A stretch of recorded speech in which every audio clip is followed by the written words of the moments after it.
Hello, Malte. Hello, Berlin. How are you? I'm fine. Hello, thank you. Busy, I hope, because we have been talking about your latest project that you're working on. And after your last one-shot film, City Lights, you are currently going in the opposite direction, it seems. You're in post-production for a multi-voiced and multi-screen Zoom feature, aptly called Digital Life, a film born out of COVID circumstance. Just briefly, what's the idea? What's the story? Yeah, it's a funny. The genesis of the story or of the project is quite funny, and when we were showing the one take movie, the films festival of German cinema, like in November 2020, I was doing an improvisation workshop masterclass, and I made 3 scenes via Zoom with an audience like 50, 60 people online. And it was so brilliant, and it was the actors interacted so well that I knew that I thought I want to make more out of this, and this was the start of the project. Let's get to the more. So it's a feature film. It's let you tell us what it is. Your tagline intriguingly reads, "Life in Berlin resembles hell. Only this digital community is worse." Or does true love exist on Zoom? Probably a question many of us have asked ourselves over the last 12 months. So where does that project land between, dystopia, utopia, and how do you make digital love real and felt? It's a real challenge. You could have done a horror film. You could have done something maybe that's easier to transmit. It's a little bit too funny for a dystopia, but I mean, it's not. It's a big pressure in this. It's like a community, like a WG. I don't know if there is an English word for this. Like a group of people living together in one flat. And Alec, a poet from New York, comes in, and it's really sometimes annoying them living together because they can't get away from each other. They are just living in this digital flat together, and and for me it was like story wise it's kind of hard, because not kind of hard, I mean the editing process is kind of hard because it felt like a trip like for 7, 8, 9 hours, and I still want the audience to get and to feel and to to get the feeling of this experience, and this is the reason why it's not so easy to edit it. Yeah, I can imagine that's the edit is quite different and probably even more important because it's all screen based, right? Like you're on there's 4 protagonists, I believe. Yes. Right? Yeah. So you have four sources, 4 screens, and a lot of material. But still, there are like scenes with 2 people, with 3 people, with 4 people. Once there is a neighbor coming in, like a fifth, but he's only a short role, but not less important. But what I think, or what I experienced, what is very special, it's like it's even more direct than the room. The digital room is more like we are so used to it. It feels even more real than the old room.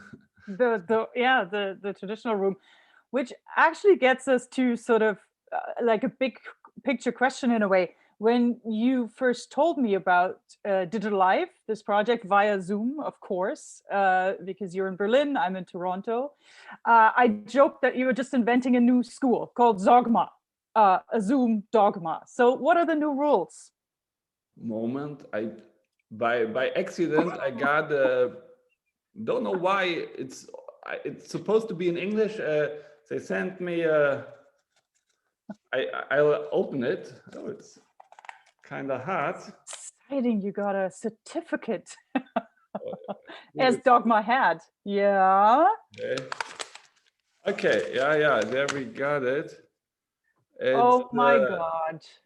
The Zogma Manifesto. It's a Yeah. Zogma Manifesto. I mean, it's too much to read it out loud, but the first, it's hard to read. The film must be shot exclusively on a digital platform is point number one, rule number one. Picture quality and resolution do not matter is point two. And a lot of stuff more. I mean, I think there will be places to see all of it. Yeah, I just glanced at the points on there that you make about the acting. So now, according to the new rules, and as it will be realized in digital life, you have actors who apparently speak at the same time and even in different languages. We didn't mention this yet. This is a sort of a German-American kind of co-production, so to speak, because of the WG setup.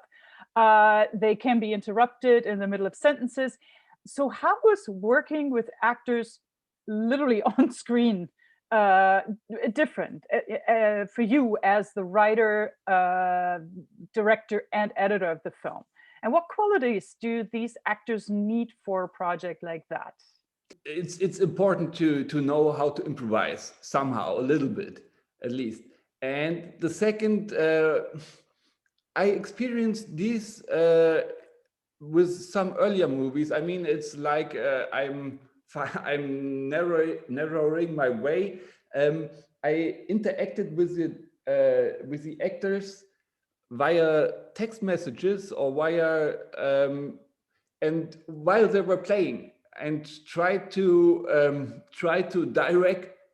direct them while playing. Hopefully, the audience won't feel or won't notice when it happens. I always try to do as less as possible. I don't want to do. It's not because I'm lazy. It's just because if everything's fine, never change a winning team. It's perfect. But when I got a feeling, okay, it's better to take a turn or to pull some strings. Then I'll come in. Yeah. In the little house, there was a little mouse. Oh shit. We did everything we would do in Bergheim. We did art. We did culture. We did poetry. We read Goethe. Alec? Alec? We all spend a lot of time on Zoom or other digital platforms. You know, private. I'm sitting in my living room. Public and private and professional all sort of blend together, and I guess that will be somehow like it seeps into your filmmaking as well. And it seems that you're not unhappy about that at all, and that you sort of embrace that imperfection. And well, one critical point when it comes to imperfection, I've been wondering, so your point too, I think that you just mentioned in the manifesto is sort of, you know, the production quality doesn't have to be great or perfect. So let's briefly talk though aesthetics and audience expectations, because you know, again, with like Zoom filters and blurry backgrounds, and of course, you know, also us being more on Netflix and other streaming platforms, I think audience tastes and expectations have maybe changed a bit over the last few years, even before COVID. So do you think that Zogma has a half-life or expiry date, or can film take away a few good things from this, you know, if life gives you lemons situation that we all found ourselves in 2020 and 2021? When I would compare it to like paintings or to, I wouldn't say that necessarily like 4K or 6K or 8K are the best resolution makes the picture for every story better. My feeling told me like, now we are talking about a horror movie, when you look at Blair Witch Project or other movies like this,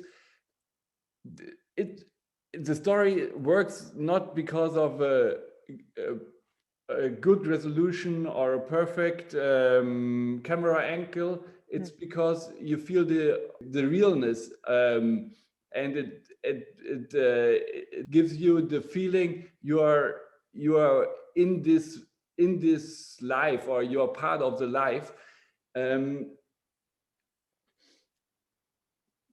On the other hand, I know maybe it's when the Zogma will develop, maybe it's time to invest money in good in good cameras attached to the top of the computers.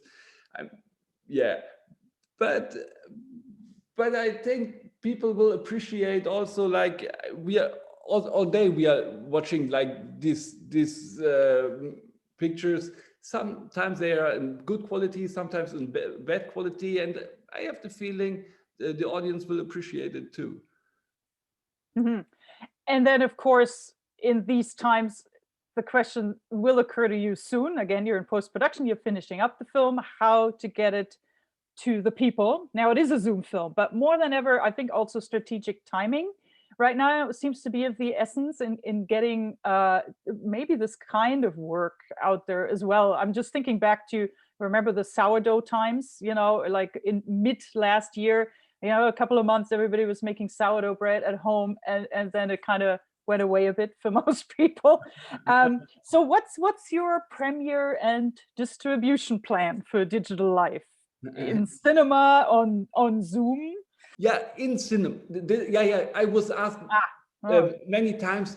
You want to put it on Zoom or on, don't know, YouTube, Net?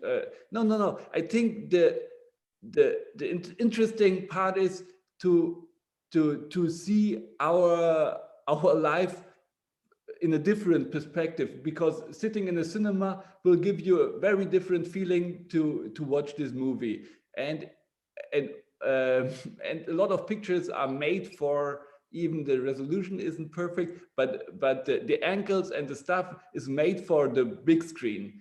We are talking about COVID, and the film is in the life we are in. I mean, we are not pretending we are in a different world. I mean, it's the world just now as it is, and so I think it's as quicker as we are finishing the movie, as better. I hope maybe in autumn, maybe in winter this year, we can have a premiere. I like Canada. Maybe we can come to Canada. I don't know. I hope maybe in the end of the year, when everything's perfect. And maybe just related to that, and finally, you are in Berlin. How's the situation there? Because I know that your previous films have also had like really beautiful in cinema local premieres. What about your favorite cinemas? Are they opening? Do they have plans? What are they selling popcorn to make it through the tough times? This is so this is very, very hard. I mean, the cultural life in Berlin is like closed down completely, like the offline life, like the theaters, the movie theaters, the clubs, everything that makes Berlin beautiful is closed. I hope it will. The time changes soon. I hope in summer. But now in this moment, nothing is open. So we will have to wait. Yes. Thank you so much for this conversation, Malte. I am eagerly awaiting the digital premiere that I can attend since I can't fly for now, and maybe a Berlin or a Toronto premiere after. Thank you, and best to Berlin. Thank you. Bye.